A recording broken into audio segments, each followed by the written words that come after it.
Ever feel like you're living in one of those, like, spy movies? You know, the ones where it's all hush-hush and high stakes? Yeah, I know what you mean. That's kind of what it must felt like for those passengers on Ryanair Flight 4978 back in May 2021. I mean, picture this. You're cruising at 30,000 feet, and suddenly fighter jets just appear out of nowhere. Oh, wow. Yeah. And then the pilot gets on the intercom, all serious, saying they're making an unscheduled landing. You look around, everyone's freaking out, trying to figure out what's going on. Can't even imagine. And the thing is, this wasn't some Hollywood script or anything. This was a real-deal international incident, one that caused a ton of outrage, got countries slapping sanctions on each other, and left everyone with more questions than answers. Sounds like a doozy. So yeah, buckle up, listeners, because today's deep dive, we're heading straight into the wild world of Ryanair Flight 4978.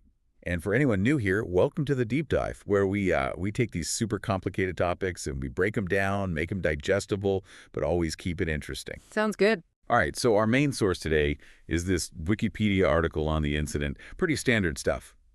But the goal here, we want to figure out just what made this event such a global controversy, why it blew up the way it did. Yeah, let's get into it. Okay, expert speaker, set the scene for us. Ryanair Flight 4978.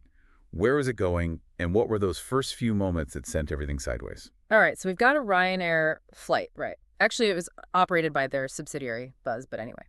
It takes off from Athens, Greece, totally normal so far, heading to Vilnius, Lithuania. Routine flight. Got Exactly. Seems like it, right? But here's where things get a little strange. See, after the fact, when everyone's looking back, they pulled up the Flight Radar 24 data. And guess what?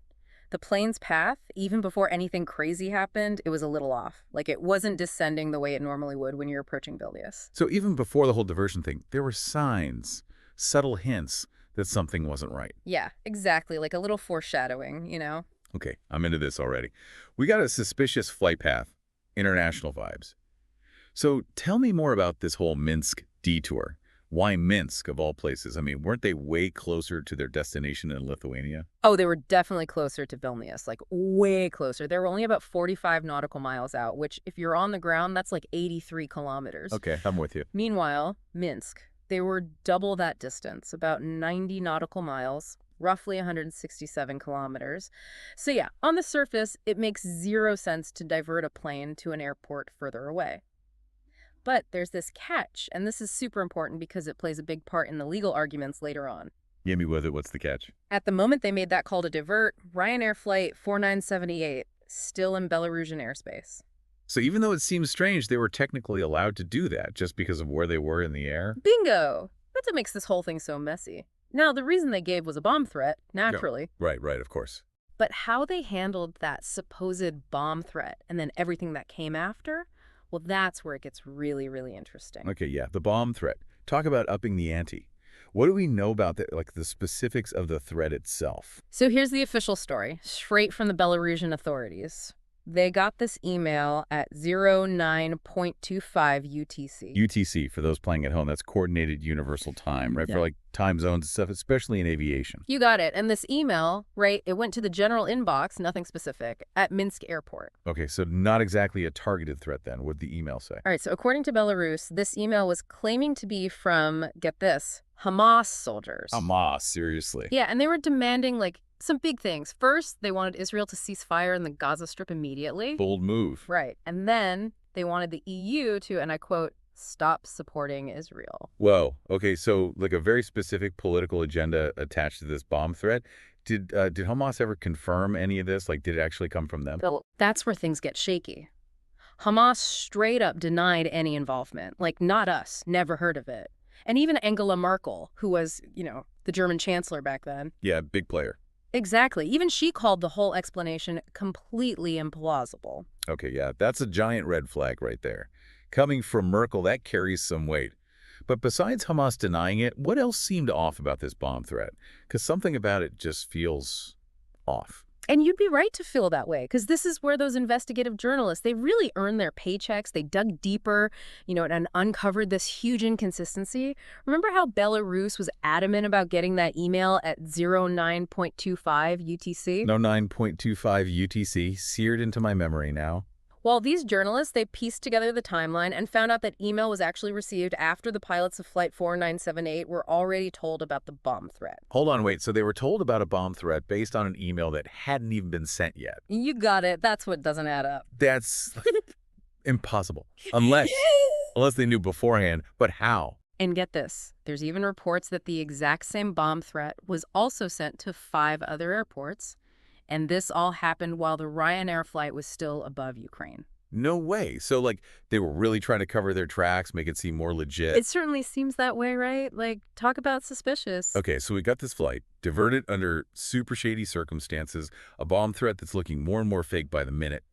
And this is where Alexander Lukashenko, the president of Belarus at the time, this is where he comes in, right? Oh, yeah. He's a big part of this story. And once he gets involved, it goes from just bizarre to downright unnerving. All right, let's hear it. What role did Lukashenko play in this whole thing? Well, he didn't just hear about it after the fact, you know? Lukashenko personally gave the order to divert that flight, and to make sure everyone knew he was serious, he even had a MiG-29 fighter jet scramble to escort that plane to Minsk. A MiG-29. Seriously, that's a pretty aggressive move for what was, at the time, an unconfirmed bomb threat. It's starting to feel less like a safety thing and more like a show of force. I think you might be onto something there. And it's important to remember who Lukashenko is, what kind of leader he was. He had, and well, still has, this reputation for shutting down anyone who disagrees with him.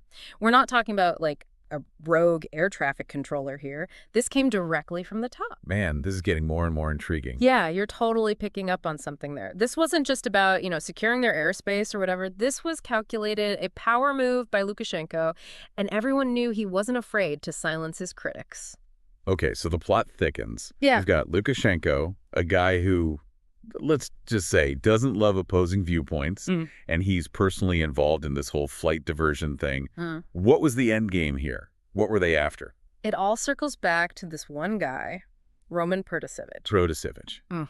Okay, remind me, who is this guy, and why was he important enough to, basically hijack a plane for? So Protasevich, he was a big deal in Belarus, at least in the opposition circles. See, he was an activist, a journalist, and he was really vocal about, well, everything Lukashenko was doing wrong, like really vocal. Okay, so not exactly a fan of the regime then. Not even a little bit. And to avoid, ending up in some Belarusian prison, he was actually living in exile in Lithuania, which, tells you something about the situation in Belarus at the time, right? Yeah, a journalist living in exile just to be able to speak his mind, that's not a good look. So what's his connection to this flight? Well, he was a passenger on Ryanair Flight 4978. That's how they got him. No way he was on that plane. Yep. And it gets even crazier because apparently Protasevich, he had this bad feeling, like a premonition or something.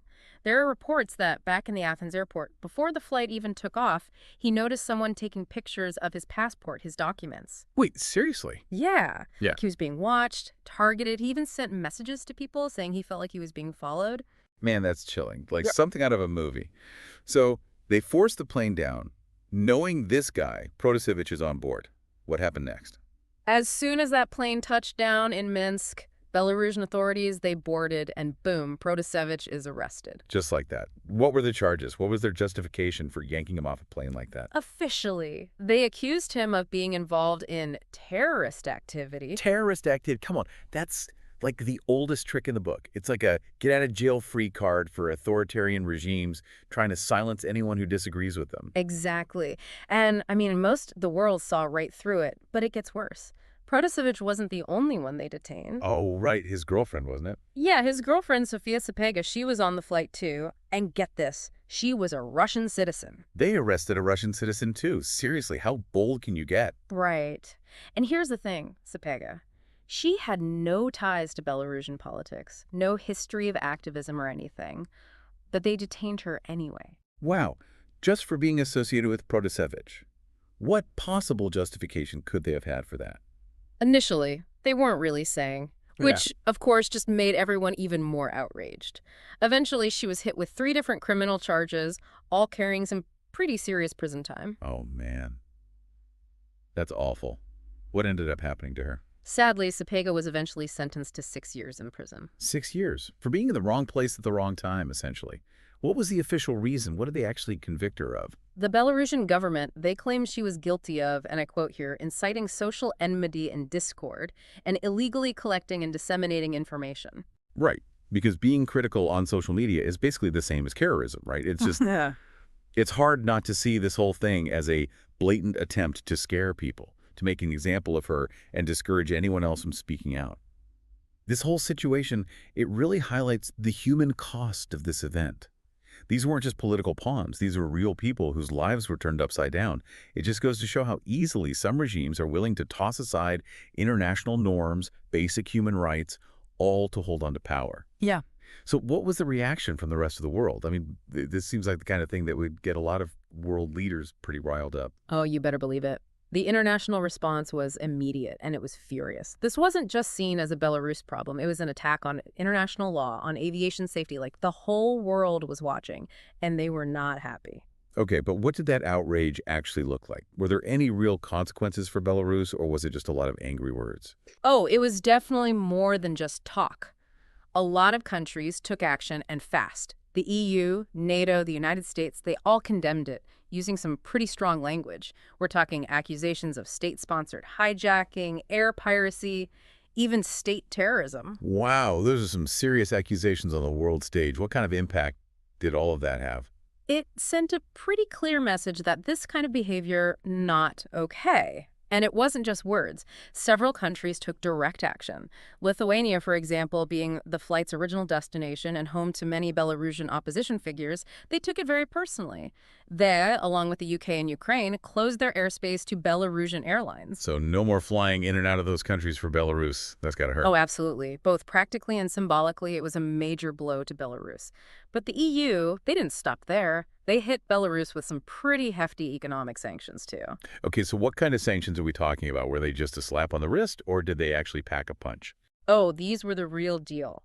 The EU targeted industries that were really important to Belarus's economy, like their potash and tobacco industries. These weren't just symbolic gestures. They were designed to put real pressure on the Belarusian government to change its ways. So with all this happening, Belarus was becoming pretty isolated on the world stage. You mentioned earlier that the ICAO, the International Civil Aviation Organization, they launched an investigation into all of this, whatever came of that. Yeah, about that investigation, it hit a few snags along the way. Yeah. The ICAO's report was delayed, and not because they were dragging their feet or anything. It was Belarus. They weren't exactly the most cooperative when it came to handing over information. Classic stalling tactic. But eventually the report did come out, right? What did it say? It did, yeah. And the report itself, it's interesting. They were very straightforward in their assessment of that bomb threat. They concluded, and I'm quoting here, that it was deliberately false. Basically, they said there was never any real threat to that aircraft or the passengers on board. So case closed, right? It was all a setup to get Protasevich. End of story. Well, not so fast. While the ICAO was very clear about the bomb threat being fake, they stopped short of explicitly blaming Belarus for orchestrating the whole thing.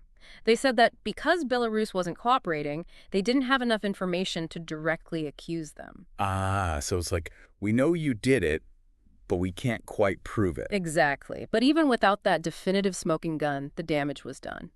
Belarus was condemned globally, hit with sanctions, and their actions had a chilling effect on international relations. It's easy to get caught up in all the details, the bomb threat, the flight path, all the political back and forth. But this whole thing, it went way beyond just that one flight, didn't it? Oh, absolutely. The ripple effects were huge. So, expert speaker, for those of us who might not be international law experts, what makes this incident something we should still be talking about today? Like, what were the long-term consequences? You hit the nail on the head there. This wasn't just about a single flight or even just about Protasevich himself. It was about a dangerous precedent being set. A precedent for what? What kind of message did this send to other countries, especially those run by, let's just say, less than democratic leaders? Well, think about it. You've got an authoritarian government, and they essentially hijack a plane traveling between two EU countries, no less, and all to silence someone who criticized them. Right, right. It really made people realize, like, wow, these regimes, they're willing to go to some pretty extreme lengths to silence dissent. So did it change anything, like how countries deal with aviation security or how they deal with these types of regimes? Oh, yeah, for sure. After this, everyone was on high alert. Countries, organizations, they all started reevaluating their security protocols, especially when it came to flights going over the territory of, well, let's just say countries with a less than stellar human rights record. Makes sense. No one wants to be called flat-footed like that again. I mean, if Belarus was willing to pull a stunt like that, who's to say someone else wouldn't try it too? Exactly. And beyond just the security aspect, this whole thing really put Lukashenko and Belarus on the map in a bad way. Those sanctions the EU hit them with, those weren't just a temporary timeout. They had a real impact on their economy, their relationships with other countries. It's still affecting them today. It's interesting you say that about the impact on Belarus specifically, because this whole thing, it sparked a much bigger conversation too, Mm. about how the world deals with authoritarianism in general, Mm. especially in our super connected world. I mean, if a country's willing to hijack a plane to silence a critic, what's next? Right, where do you draw the line? It's a chilling thought. It forced everyone to confront this uncomfortable truth that even with international laws and norms, they can be broken. And that freedom of the press, human rights, those things aren't guaranteed. They're vulnerable. And it's easy to think of those things as like abstract concepts, right? Mm. But this incident, it put a human face on it. Kotasevich, Sapega, their lives were changed forever. That's the real cost when we're talking about freedom of speech, freedom of the press, the rule of law, all of it. Absolutely. This wasn't just some political game. It had real consequences for real people. The Ryanair Flight 4978 incident, it was a wake-up call. It showed just how fragile those freedoms can be and just how dangerous unchecked power can be. Expert speaker, this has been really eye-opening. It's clear that this whole thing, it was about way more than just a flight getting diverted. It raised some big questions about global security, the responsibility of nations, and how important it is to protect those democratic values even, or maybe especially when they're under threat. Couldn't have said it better myself. And to everyone listening, we'll leave you with this. We live in a world where, unfortunately, we're seeing more and more authoritarianism, less and less room for people to speak their mind. So what can we learn from this? How can we be more aware, not just about our physical safety, but about protecting those very principles that let us have a free and open society in the first place? Something to think about. And until next time, keep diving deeper.